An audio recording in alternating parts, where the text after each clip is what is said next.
Irmãos,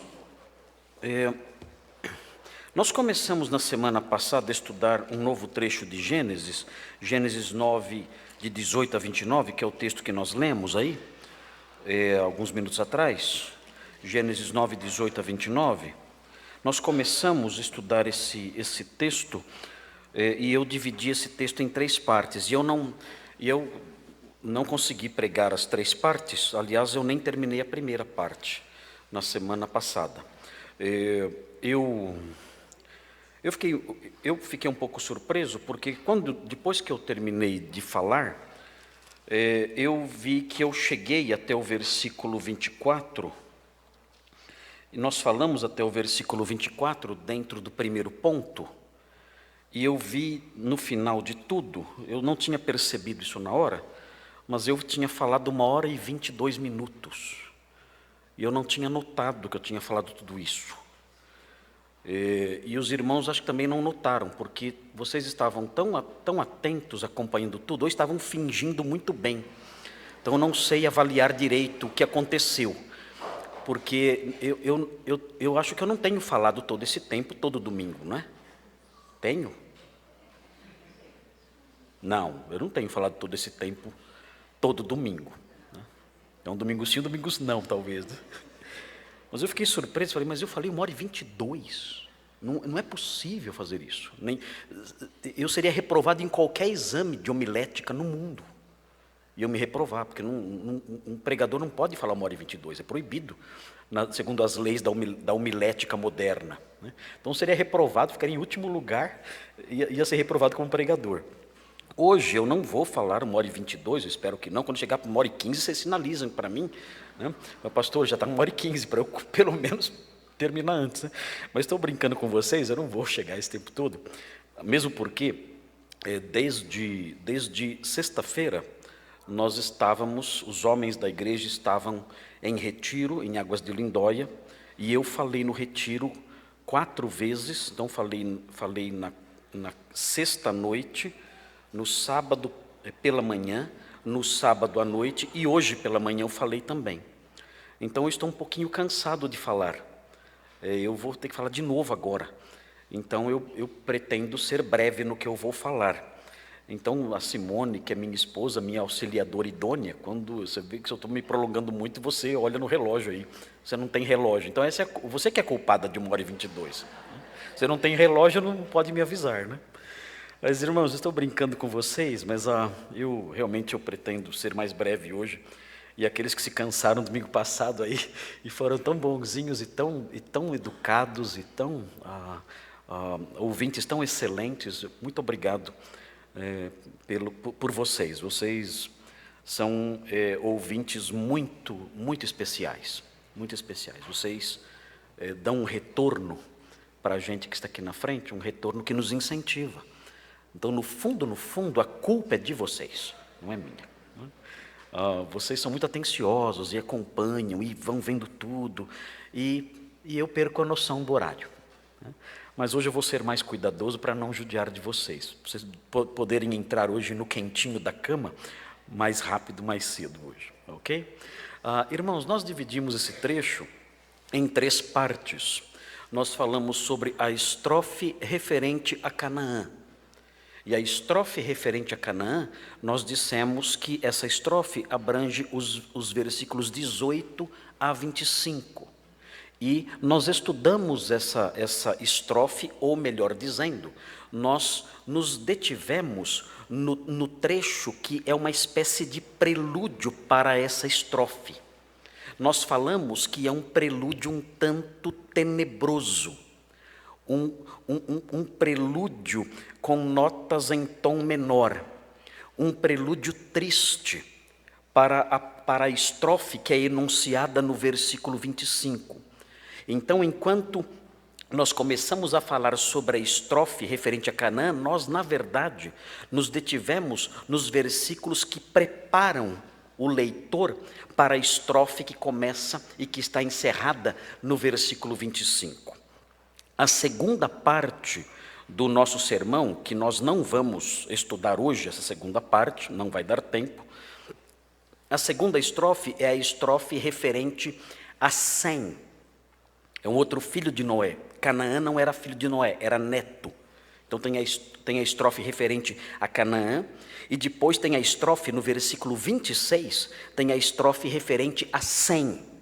É uma outra estrofe, e está no versículo 26. E depois nós temos a estrofe final do cântico de Noé, que é a estrofe referente a Jafé, nos versículos 27 a 29, na realidade é só o versículo 27, o versículo 28 e o versículo 29 põem fim à genealogia que começou capítulos antes.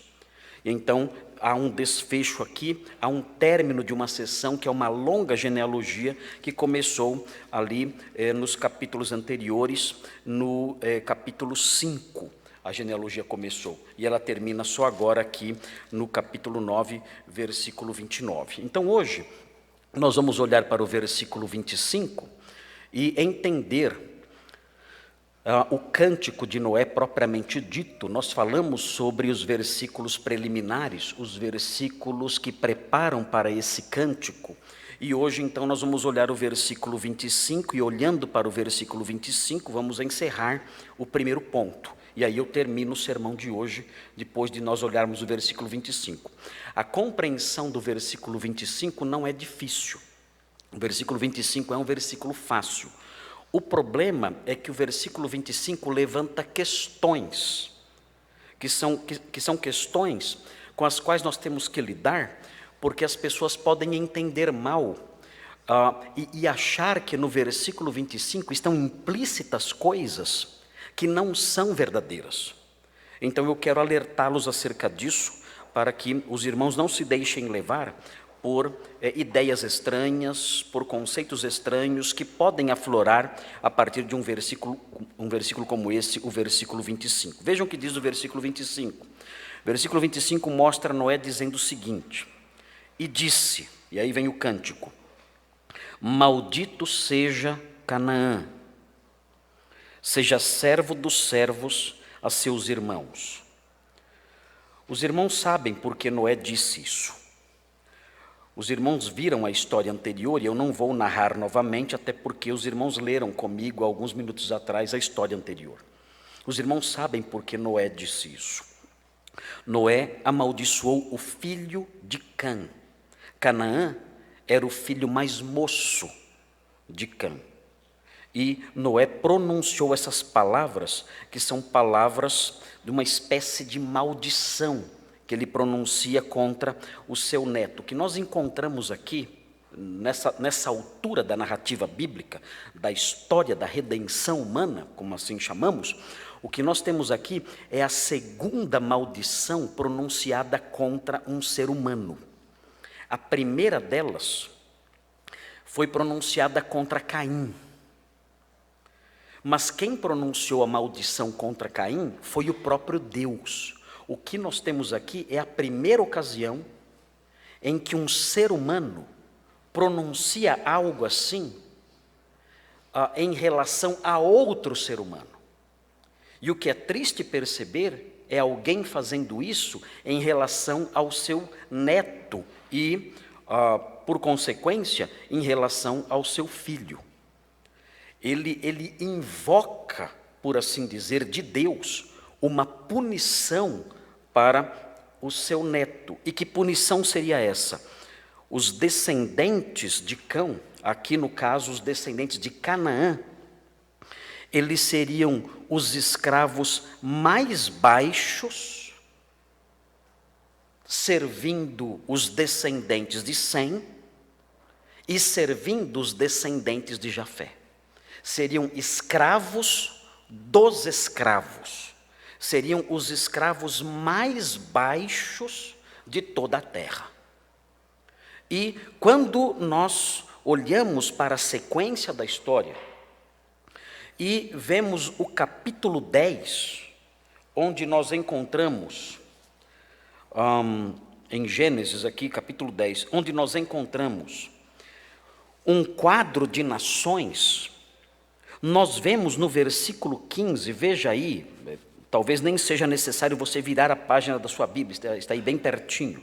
No capítulo 10, versículo 15, nós encontramos o seguinte, vejam: Canaã Este Canaã, aqui, é o filho mais moço de Cã, o mesmo que foi alvo dessa súplica de Noé para que os seus descendentes fossem servos dos servos de Sem e Jafé. O texto diz: Canaã gerou a Sidom, esses são os descendentes de Canaã, seu primogênito, e a Et, e aos Jebuseus, aos Amorreus, aos Girgazeus, aos Eveus, aos Arqueus, aos Sineus, aos Arvadeus, aos Emareus e aos Amateus, e depois se espalharam as famílias dos cananeus, e o limite dos cananeus foi desde Sidom, na Síria, é o extremo norte da Palestina, indo para Gerar até Gaza, é no extremo sul da Palestina, terra dos filisteus,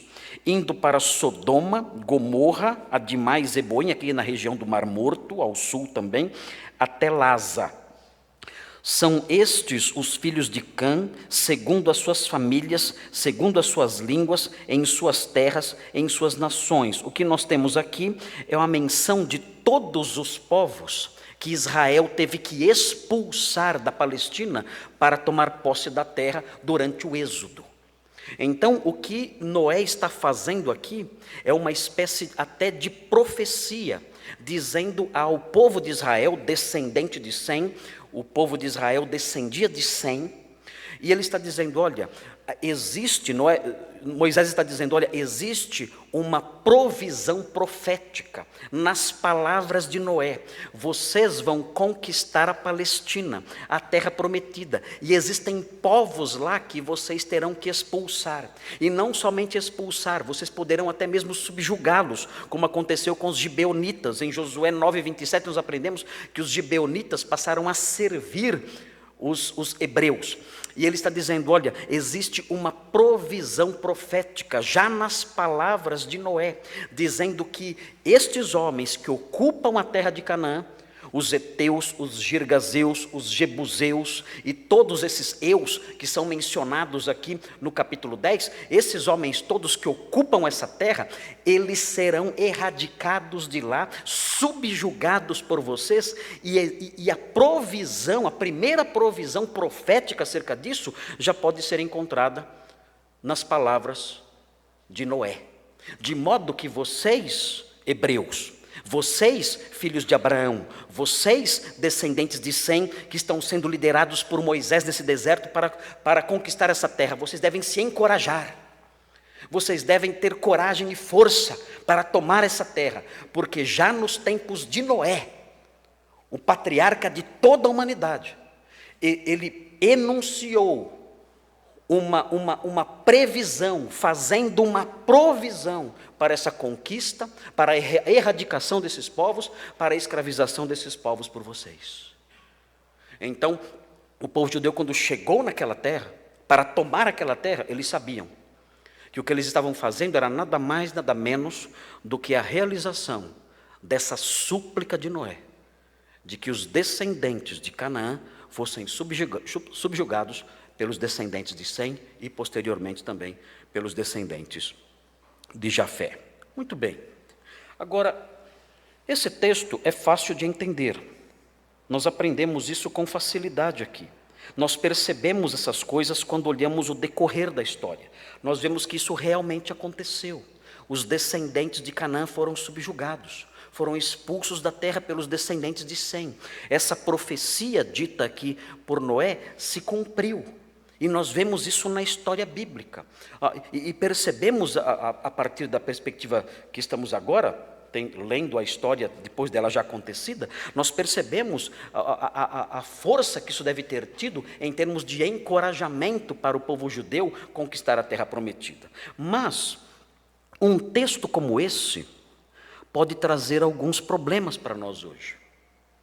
E que problemas um texto como esse pode trazer para nós hoje? Bom, em primeiro lugar, o primeiro problema que um texto como esse pode trazer para nós hoje é a ideia de que nós temos força para pronunciar maldições. E pior, temos força para pronunciar maldições que pegam. nós podemos rogar praga. E se eu rogar praga, a praga pega. Num povo como o nosso, um povo supersticioso como o nosso, encontra-se aqui, no nosso meio, né, no nosso povo, na nossa terra, não talvez no nosso meio aqui, mas na nossa terra, terreno fértil para esse tipo de coisa. Há algum tempo atrás, os irmãos sabem, vários anos atrás, surgiu um livro chamado Há Poder em Suas Palavras. E dizia esse livro que se você pronunciar alguma coisa, isso pode acontecer. Se você pronuncia algo bom, esse algo bom se concretiza na realidade ao seu redor. E o autor desse livro ensina o seguinte: olha, Deus fez o mundo pela palavra, Ele pronunciou, Ele disse, haja luz, qual foi o efeito disso? Houve luz. Haja isto, haja aquilo, o que aconteceu? Houve isto, houve aquilo. E diz, estão vendo? As palavras têm poder. Amigos, irmãos, as palavras de Deus têm poder. Mas nós não somos deuses. Não há poder em nossas palavras. Quando a Escritura diz, em dado momento, que há poder em nossas palavras, ela quer dizer com isso que nós podemos dizer coisas que prejudicam os homens, ou constroem os homens. Nós podemos dizer palavras que ferem, que destroem alguém. Nós podemos ofender alguém profundamente, ou podemos edificar alguém profundamente, com as palavras que nós pronunciamos. Esse ensinamento bíblico não diz que nós podemos mudar a realidade ao nosso redor, ao nosso bel prazer, a partir daquilo que nós pronunciamos. E este livro diz essas coisas, que se eu disser alguma coisa, aquilo vai acontecer. Se eu tenho um desejo, eu devo dizer isso. Não basta eu suplicar a Deus, eu tenho que falar isso. E se eu falar isso então vai acontecer. E a partir daí então surgem outras invenções, outras ideias. Eu me lembro de alguém que certa vez disse, olha, eu gostaria de comprar um carro novo. E aí alguém disse, gente, fala amém, fala amém, fala amém. Mas por quê? Porque a Bíblia fala, se 2 ou 3 concordarem numa coisa, isso vai acontecer. É como se fosse uma espécie de feitiçaria. Se eu disser as palavras certas, a coisa acontece. É como se Deus fosse uma força cósmica que eu posso manipular através das coisas que eu digo. Se eu digo a fórmula certa, se eu pronuncio a fórmula certa, então essa força cósmica que nós chamamos de Deus não tem escolha. Tem que fazer aquilo que eu pronunciei da forma certa. E nós então vamos criando, o meio evangélico brasileiro vai criando essas bobagens todas. Surgem ideias de maldição hereditária. Nós aprendemos no passado ideias sobre maldição hereditária. Até hoje, as pessoas fazem retiros espirituais e vão para um lugar isolado e ficam lá 3, 4, 5 dias. E naqueles 3 ou 4 ou 5 dias, eles realizam trabalhos, cultos especiais, exercícios espirituais para quebrar maldições hereditárias. Existem casos em que as pessoas dizem, os orientadores dizem que você tem que fazer uma espécie de regressão mental. Porque muitas maldições você adquiriu no útero da sua mãe. Então você tem que regressar até o útero da sua mãe. E as pessoas então ficam em posição fetal, regredindo até os tempos em que estavam no útero da mãe. E ali em posição fetal, então fazem uma oração para quebrar a maldição que aconteceu na época em que eram fetos. E aí quebra a maldição. E essa maldição que era responsável por falta de emprego, por doenças, por problemas familiares, essa maldição então é anulada. E então tem esse efeito retroativo. E então a pessoa volta para os dias atuais, livre daquela maldição que caiu sobre ela quando ela era ainda um feto na barriga da mãe. Eu soube de um caso em que um homem acreditava que ele tinha uma maldição hereditária porque ele era fruto das relações adulterinas do seu pai. Ele dizia, é lógico que eu vou ter uma maldição para o resto da vida, porque eu nasci por causa de um ato maldito, de um adultério. Então qual foi a orientação? Ele voltou, ele fez uma regressão mental. E ele voltou até o dia em que ele foi concebido naquele leito adulterino. E então ali, mentalizando aquela relação adulterina, ele abençoou o adultério do pai. E quebrou a maldição do adultério do pai. E a partir de então o adultério do pai se tornou santo. E ele então se livrou da maldição do adultério e voltou para a vida presente. E agora estava livre, agora teria um bom emprego, teria saúde, teria paz na sua vida. O meio evangélico é isso hoje em dia. Invenções as mais diversas, tolices imensas, superstições sendo ensinadas por aí afora. Quando na realidade, quando nós olhamos para um texto como esse, que muitas pessoas usam para dizer, olha aqui uma maldição que pegou, olha aqui a maldição, uma maldição sendo jogada por um ancestral aos seus netos. Quando nós olhamos para um texto como esse, nós percebemos que na verdade o que existe aqui não é uma frase mágica.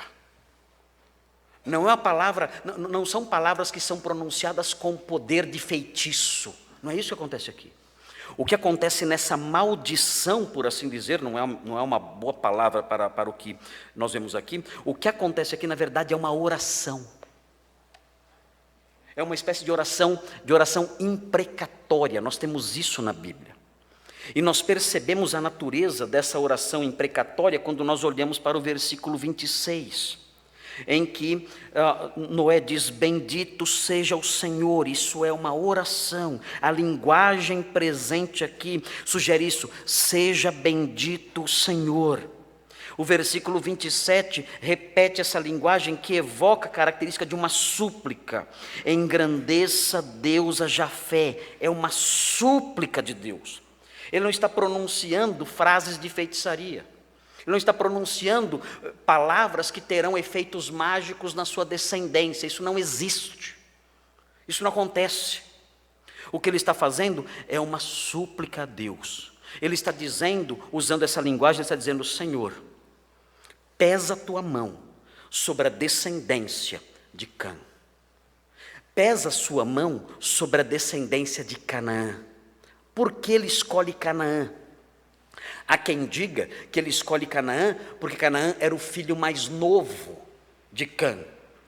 E Cã era o filho mais novo de Noé. O texto diz que Noé soube o que lhe fez o filho mais novo, Cã.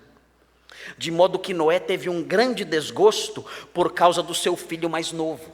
Então ele diz, pensando na lei do talião,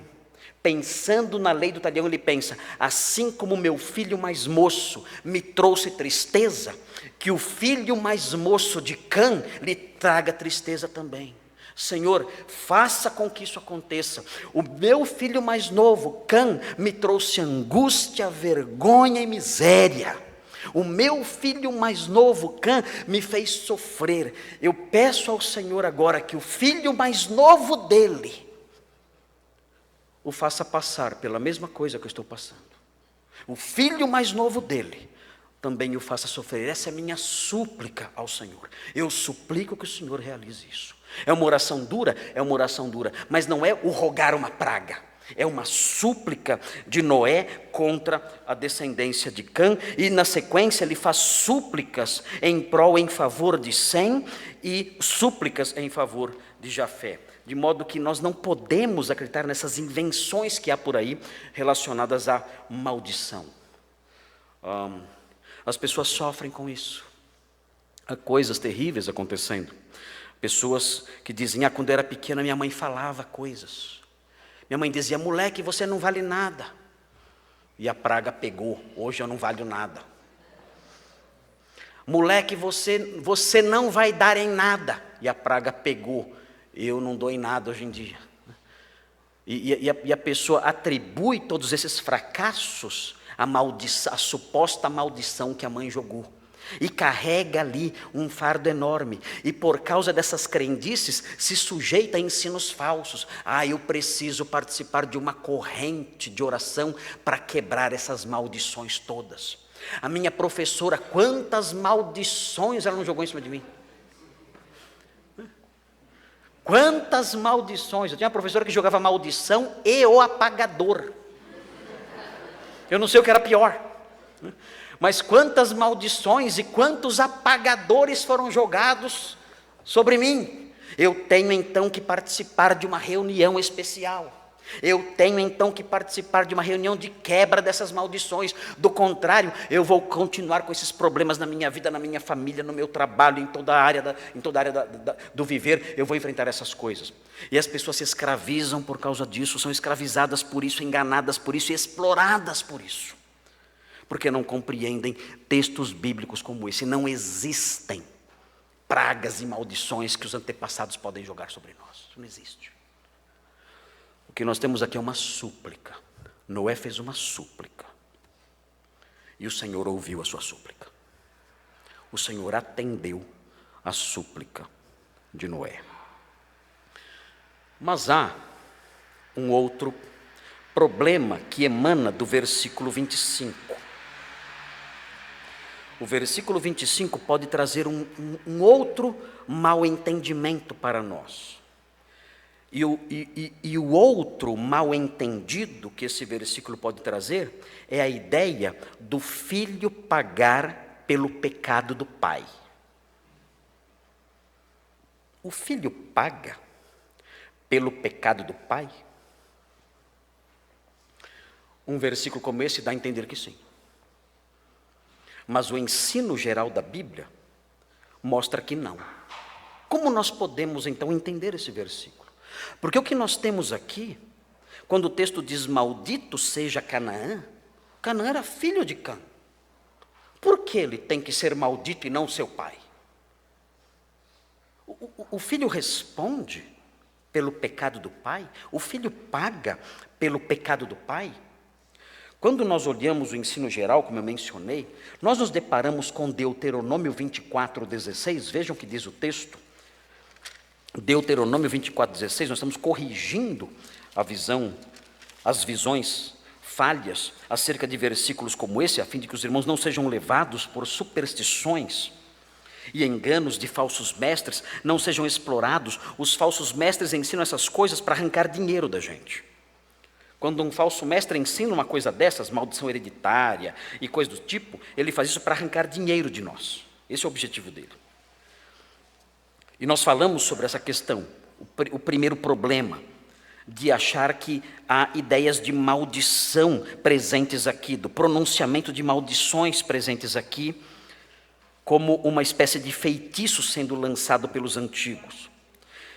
E agora estamos vendo um outro problema, que é a ideia do filho pagar pelo pecado do pai. Vejam o que diz Deuteronômio 24:16, o Senhor dizendo aqui claramente, vejam, Deuteronômio 24:16, os pais não serão mortos em lugar dos filhos, nem os filhos em lugar dos pais, cada qual será morto pelo seu pecado. O livro de Deuteronômio deixa clara a questão. Os irmãos seguindo em frente na Bíblia, os irmãos chegam em Ezequiel 18. Nós aqui, nos nossos sermões, nós acabamos nos deparando com textos que raramente nós lemos nas nossas devocionais diárias. E há muitos textos com os quais nós não temos familiaridade, não são textos conhecidos. Especialmente nos dias de hoje, quando os crentes não leem muito a Bíblia. Mas vejam, Ezequiel tem aqui um ensino interessante aqui. Vejam o que estava acontecendo nos dias do exílio babilônico. As pessoas estavam dizendo coisas estranhas. Estavam dizendo, olha, os nossos pais pecaram e nós é que estamos pagando o pato. Os nossos pais pecaram e nós é que estamos sendo punidos por aquilo que os nossos pais fizeram. Vejam o ditado que estava correndo em Israel naqueles dias. O texto diz assim: veio a minha palavra do Senhor dizendo, Ezequiel 18:1, que tendes vós que acerca da terra de Israel proferis este provérbio dizendo, tinham inventado um ditado em Israel. Ezequiel 18:2 vai dizer aí qual é esse ditado. O texto diz: os pais comeram uvas verdes e os dentes dos filhos é que se embotaram. O que significa isso? Os pais comeram uvas verdes e os dentes dos filhos se embotaram. O que significa isso? Eles comeram as uvas verdes e o resultado veio na boca dos filhos. É justo isso? Eu comi algo estragado e quem passou mal foi a Sofia. É correto isso? Eu comi uma comida ruim e quem teve dor de estômago foi a Isabela. É justo isso? Quem tinha que ter tido a dor de estômago? Quem tinha que ter passado mal? Eu comi a comida estragada. Eu comi a comida ruim. Eu deveria passar mal. Eles diziam: Deus não está sendo justo conosco. Os nossos pais comeram uvas verdes e os nossos dentes é que se embotaram. E aí o Senhor prossegue dizendo assim: tão certo como eu vivo, diz o Senhor Deus, jamais direis este provérbio em Israel. Era um mote constante, as pessoas repetiam isso. Estava na boca de todo mundo, as mulheres falavam isso, as crianças falavam isso, os jovens falavam isso. Era um ditado que virou moda, talvez tenham feito até corinho cantando isso aqui. Talvez os grupos musicais da época, os trios elétricos da época cantavam isso aqui. Virou ditado popular naqueles dias. E o Senhor diz: nunca mais digam isso. Nunca mais afirmem essa mentira. Ele diz, versículo 4: eis que todas as almas são minhas. Como a alma do Pai, também a alma do Filho é minha. Aqui, alma significa vida. A vida de todos é minha. Todos são meus, os pais e os filhos. Ele prossegue: a alma que pecar, essa morrerá. O pai pecou, eu o mato. A vida dele é minha, eu o mato. O filho pecou, a vida dele é minha, eu o mato. A alma que pecar, essa morrerá. Então nós olhamos esse princípio presente no Antigo Testamento, o nosso senso de justiça se satisfaz. De fato, não é nada agradável conviver com a ideia de que eu como comida estragada e a minha filha passa mal. De fato, o nosso senso de justiça não é satisfeito por uma ideia como essa. Mas aí nós voltamos para o texto de Gênesis 9 e continuamos a nos deparar com essa oração em que Noé diz que maldito deve ser Canaã, filho de Cã, e isso por causa do pecado de Cã. Bem, como nós podemos conciliar as duas coisas? Aprendendo que a palavra de Deus não tem contradição. Ao que tudo indica, quando nós olhamos para algo assim, é que existe no Antigo Testamento, e notem bem isso, irmãos, porque isso tem a ver com o nosso modo de viver. Existe no Antigo Testamento o que pode ser chamado, um conceito que pode ser chamado de personalidade corporativa. E o que significa isso? A personalidade corporativa. O que é que isso significa? Isso significa que existe um liame, uma unidade muito grande entre pai e filho. Existe uma conexão muito forte entre pai e filho. E essa conexão muito grande entre pai e filho cria o que nós podemos chamar de uma influência parental. E essa influência parental, ela pode ser no sentido do bem, ou pode ser no sentido do mal. O que Noé previu aqui, quando ele fez essa súplica, o que parece que aconteceu aqui com Noé, que enuncia algo que pode ser considerado palavras proféticas, é que os filhos de Cã seguiriam exatamente o mesmo caminho do seu pai. Esse princípio da personalidade corporativa, esse princípio da influência parental decorrente da unidade pai-filho. Os filhos acabam recebendo, de um modo ou de outro, a influência daquilo que os seus pais fizeram.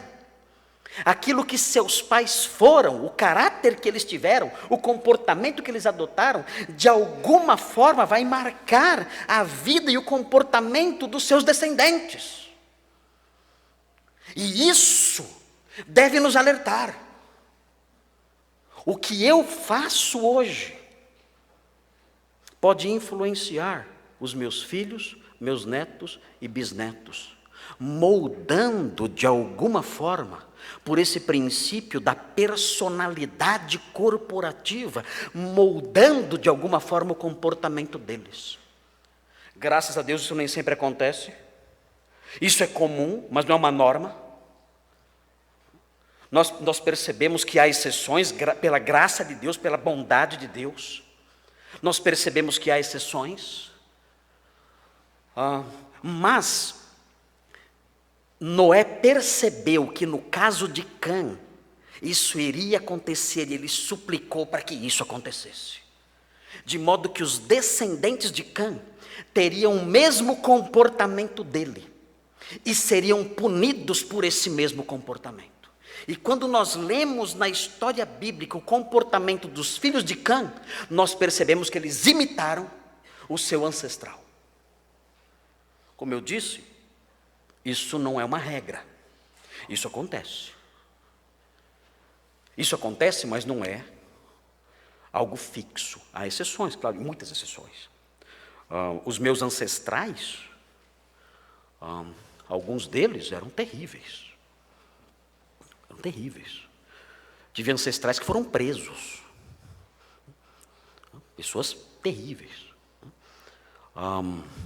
Que bebiam. Eram infiéis. E eu poderia ser tudo isso, talvez pela influência parental. Eu poderia seguir esses caminhos. Nós temos lendas acerca dos nossos ancestrais, não temos? Todo mundo tem um ancestral que foi rei, que foi conde, que foi... Já fez o levantamento e descobriu, não, eu sou descendente de um rei. Sou descendente de um rei dos bretões. Ninguém sabe quem é esse rei, mas eu sou descendente do rei dos bretões. Eu sou descendente de antigos reis da Armênia. Ok. Achou lá na internet e acreditou nisso. Na minha família sempre existiu a figura mítica, a figura mitológica do pai do nono. O pai do nono. Eu tive um nono.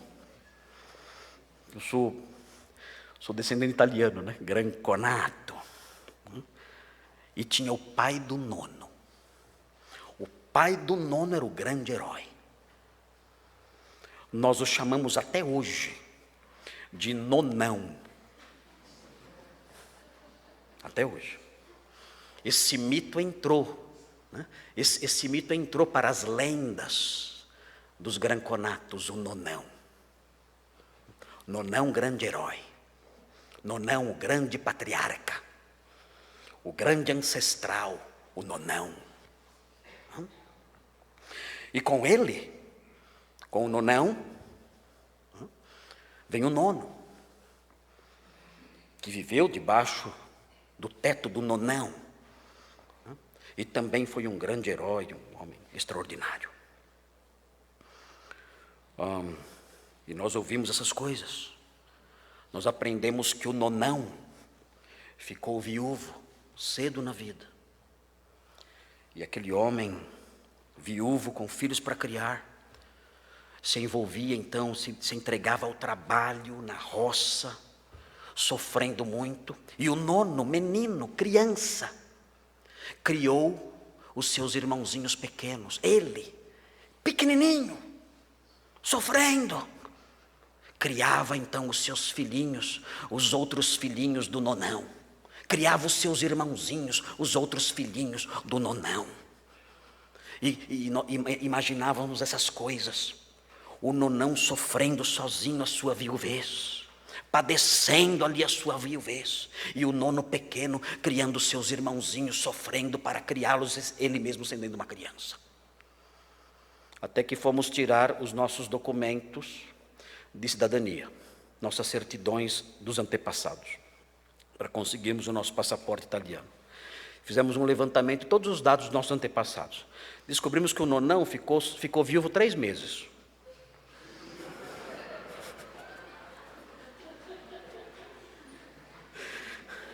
A nona nem esfriou. O nonão arrumou outra nona rapidinho. O nonão arrumou uma nonona em 90 dias.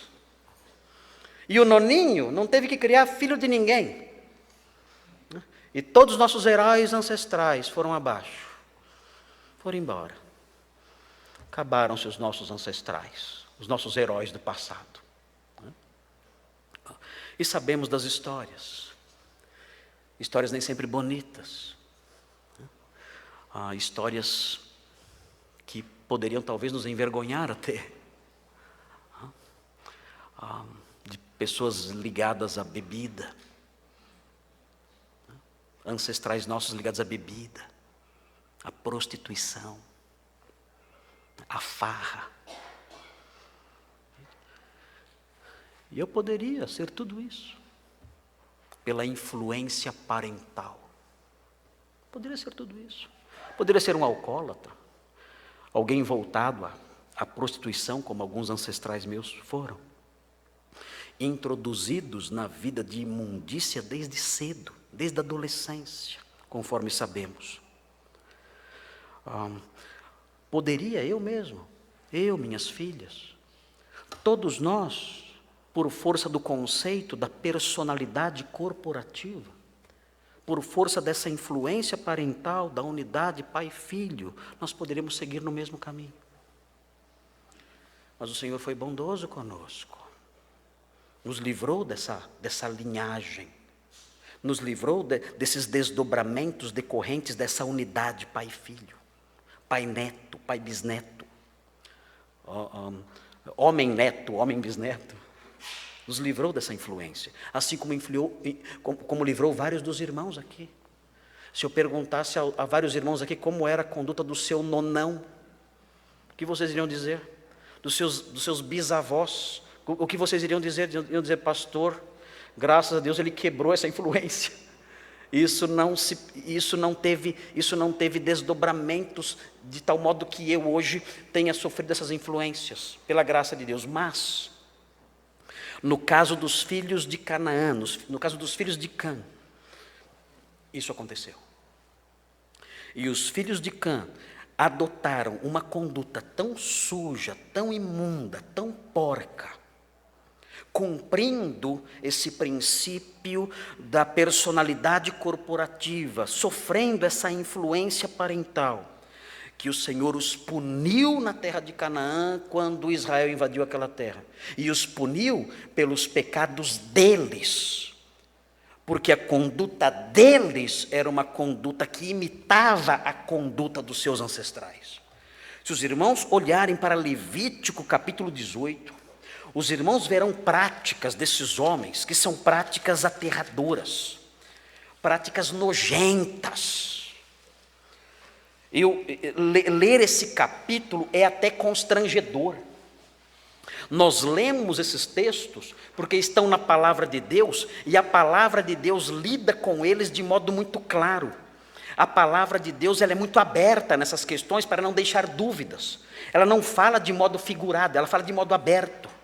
E ela fala das práticas abomináveis que aqueles homens, os filhos de Cã, realizavam na terra em que viviam. Veja Levítico 18. Veja aqui um quadro imundo. Se alguém fosse pintar um quadro mostrando Levítico 18, ninguém teria coragem de colocar esse quadro numa parede. É algo horrível de se ver. Veja o que diz o texto. Disse mais o Senhor a Moisés: fala aos filhos de Israel e dize-lhes: eu sou o Senhor vosso Deus.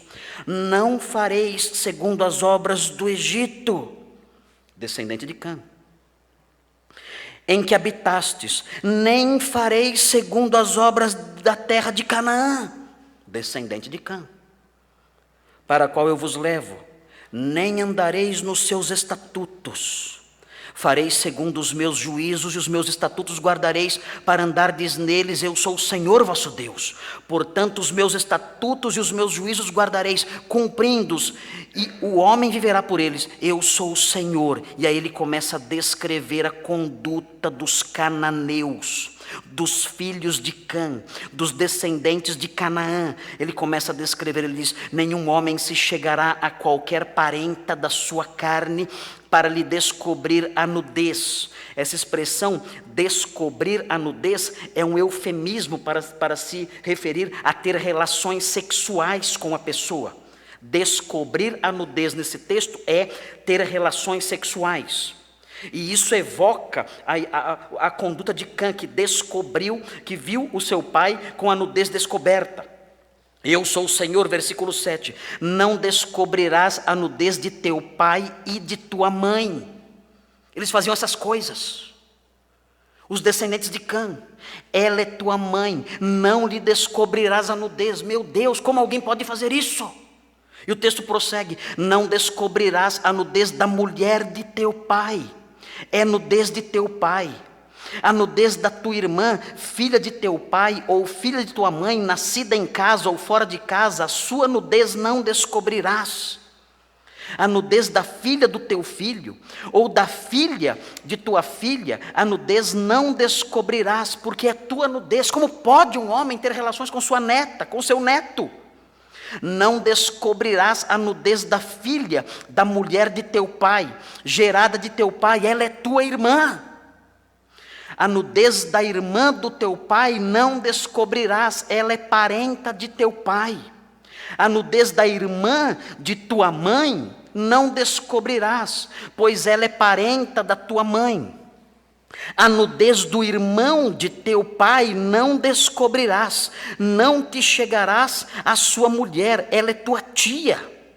A nudez de tua nora não descobrirás, ela é mulher de teu filho, não lhe descobrirás a nudez.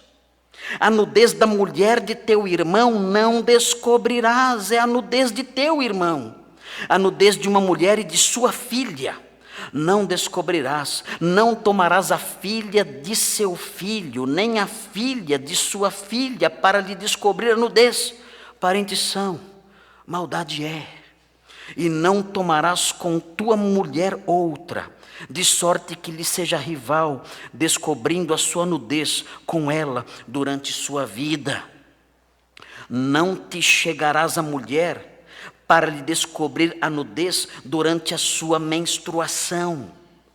Nem te deitarás com a mulher de teu próximo para te contaminares com ela.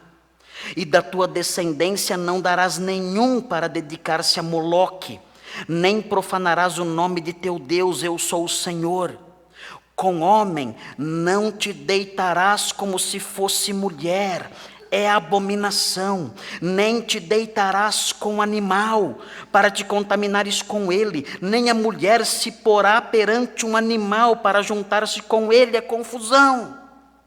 Todas essas coisas os filhos dos cananeus faziam, os filhos de Canaã faziam.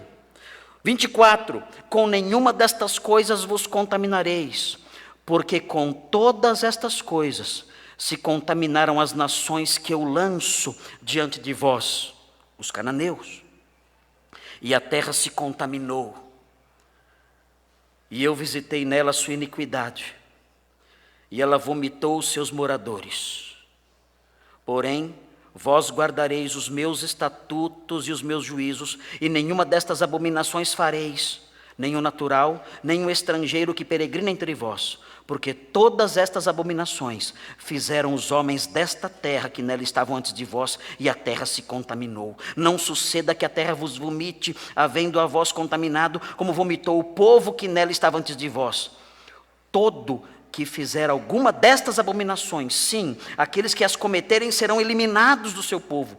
Portanto, guardareis a obrigação que tendes para comigo, não praticando dos costumes abomináveis que se praticaram antes de vós, e não vos contaminareis com eles. Eu sou o Senhor, vosso Deus.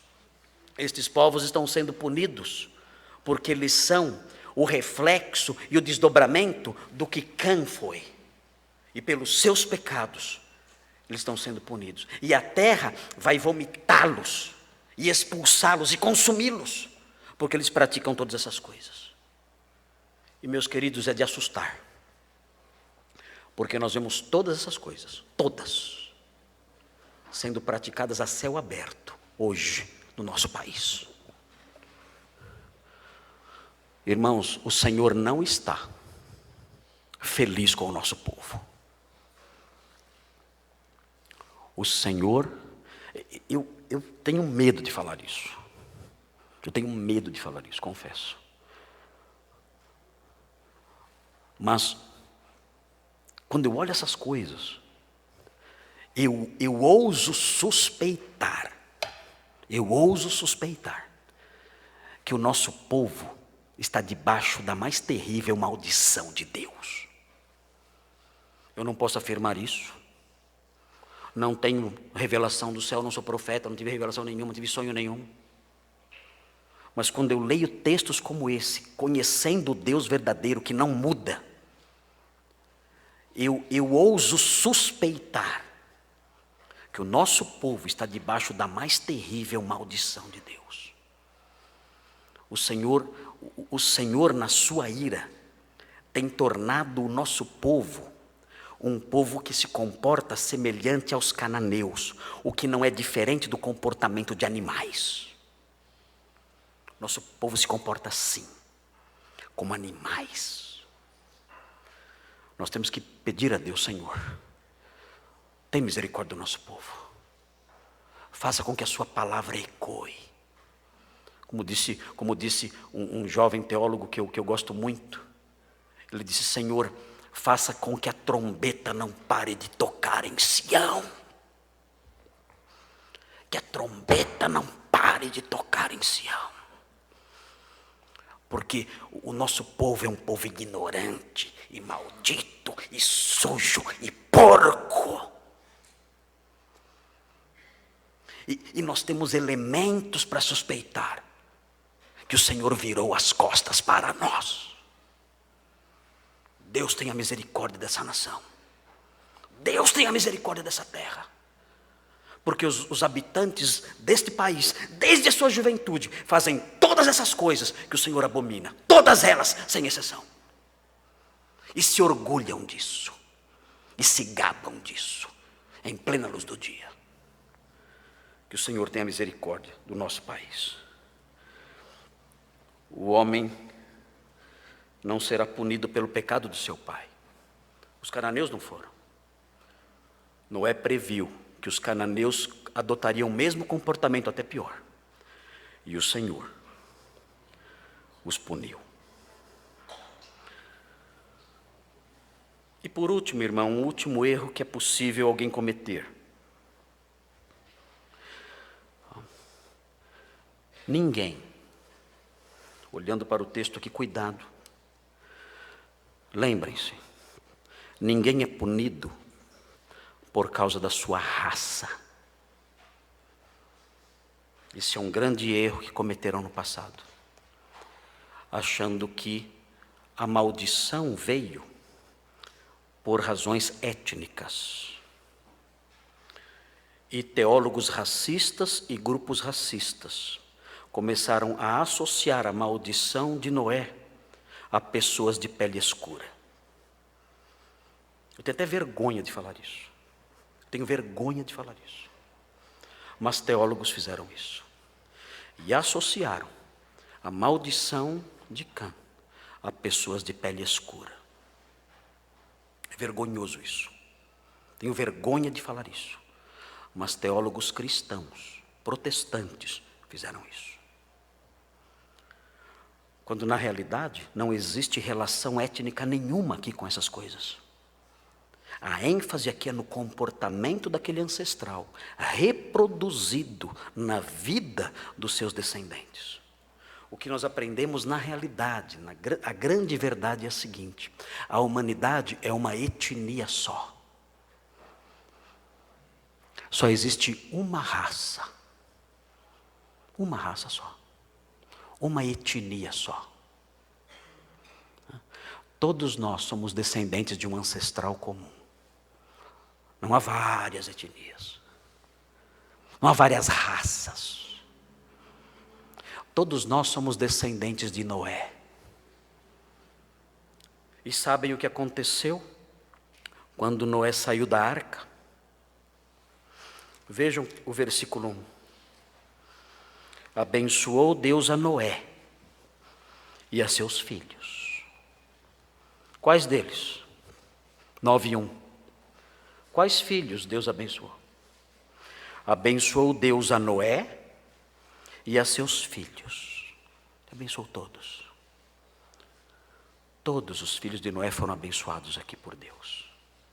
Quando nós olhamos o capítulo 12 de Gênesis, vejam o que diz o capítulo 12 de Gênesis. Eu quero terminar logo, vou cumprir minha promessa hoje.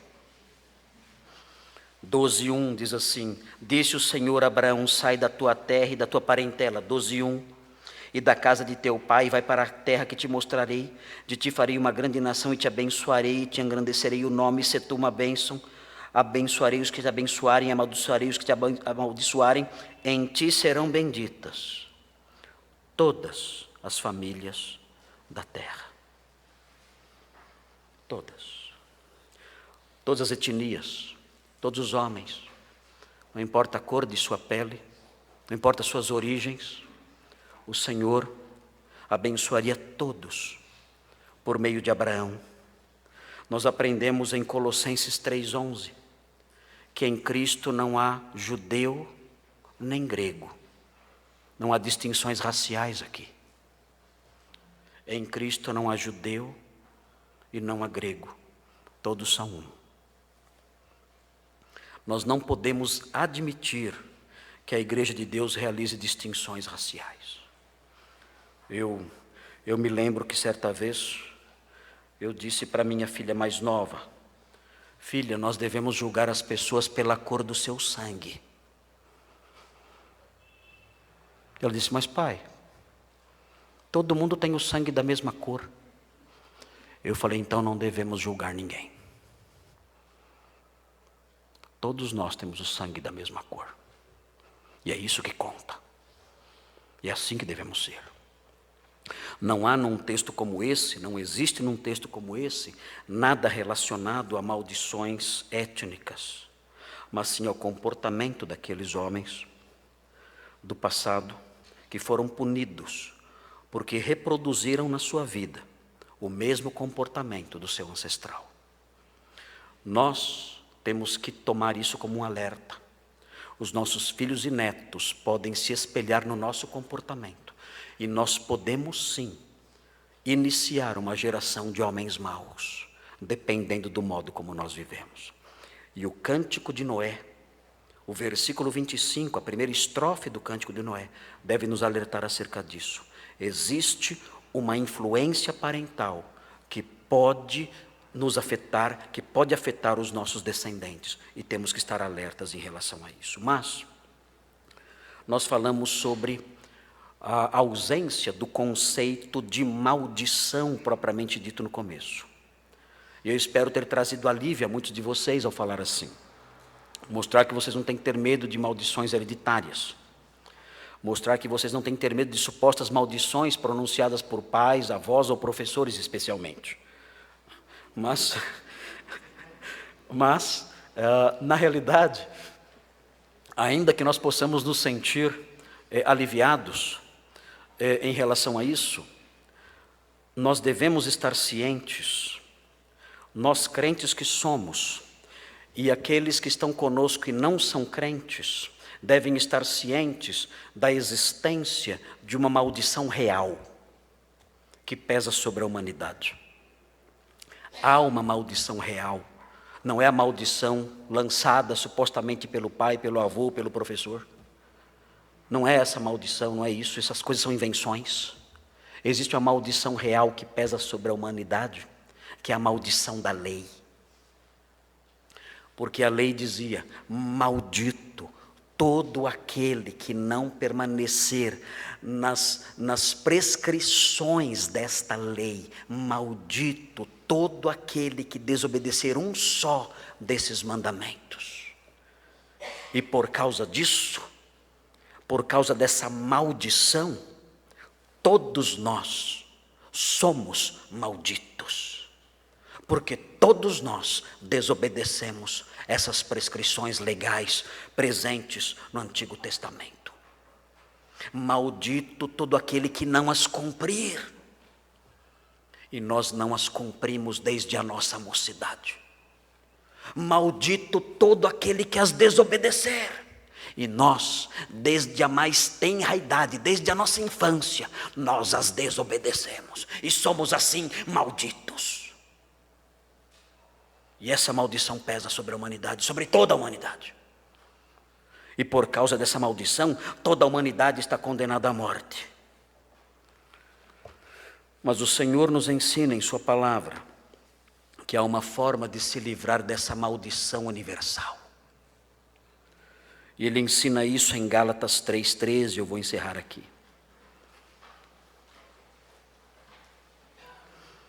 Diz assim Gálatas 3,13. A palavra de Deus fala assim: Cristo nos resgatou da maldição da lei, fazendo-se Ele próprio maldição em nosso lugar. Porque está escrito: maldito todo aquele que for pendurado em madeiro. Há a maldição da lei pesando sobre toda a humanidade. Mas Cristo pode nos resgatar da maldição da lei. E Ele de fato fez, porque Ele sofreu as consequências do descumprimento da lei.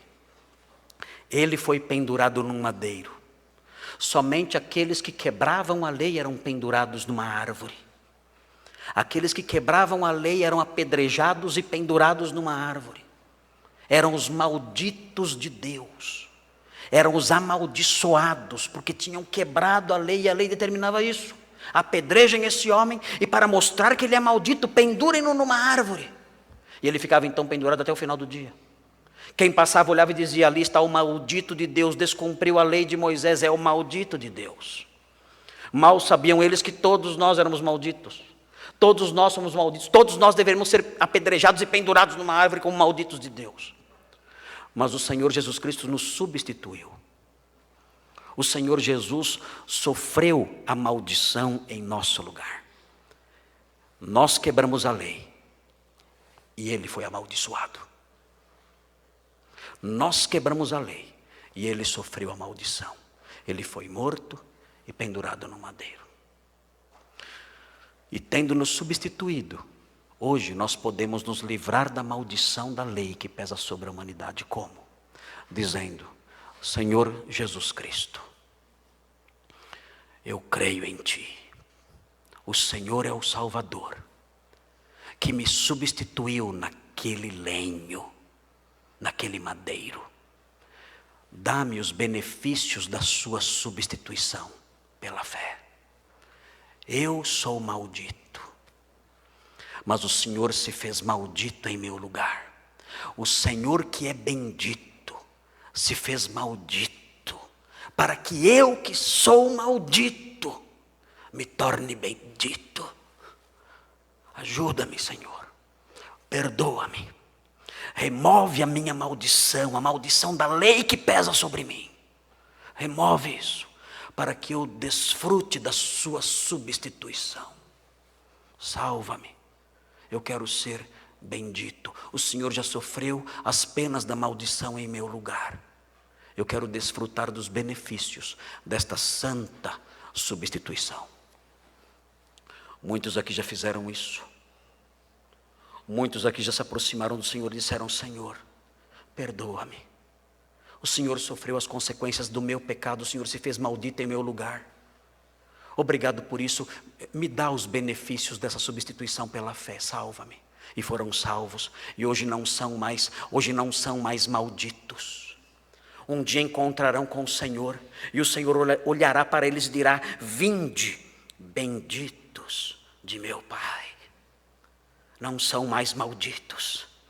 O Senhor os olhará e dirá: vinde, benditos do meu Pai, tomem posse do reino preparado para vocês desde antes da fundação do mundo. É isso que Ele lhes dirá.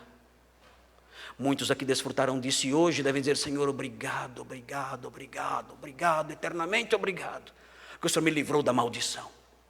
Mas outros que estão aqui neste salão, e outros que estão me ouvindo em casa, ainda estão debaixo da maldição da lei. E se não saírem dessa situação, um dia encontrarão com o Senhor, e o Senhor dirá a essas pessoas: apartai-vos de mim, malditos, malditos, apartem-se de mim. O Senhor dirá essas palavras terríveis para essas pessoas, de modo que essas pessoas que estão aqui hoje, e que estão me ouvindo aí em suas casas, devem hoje se aproximar do Salvador crucificado, devem hoje se aproximar do Cristo que se fez maldição, e dizer: Senhor Jesus Cristo, o Senhor se fez maldito por mim, para que eu pudesse ser bendito. Dá-me dos benefícios da sua obra, salva-me e perdoa-me.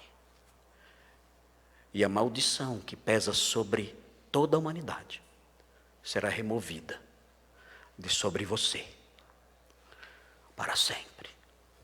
E um dia você ouvirá com os santos a mesma palavra do Senhor que eu disse há pouco: vinde, benditos de meu Pai, tomem posse do reino que vos está preparado desde antes da fundação do mundo. Oremos.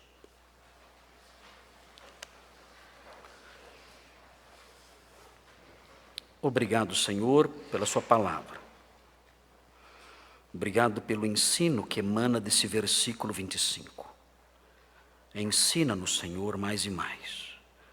Humilha-nos para que, tangidos por sua palavra, andemos nos seus caminhos. Abençoa todos aqui, aqueles que já se livraram da maldição da lei pela fé em Jesus, que glorifiquem o seu nome para sempre com seu comportamento e suas palavras. E aqueles que ainda estão perdidos, que o Senhor toque em seus corações, para que se aproximem do Senhor e sejam salvos. Pedimos isso em nome de Jesus, aquele que se fez maldição em nosso lugar. Amém.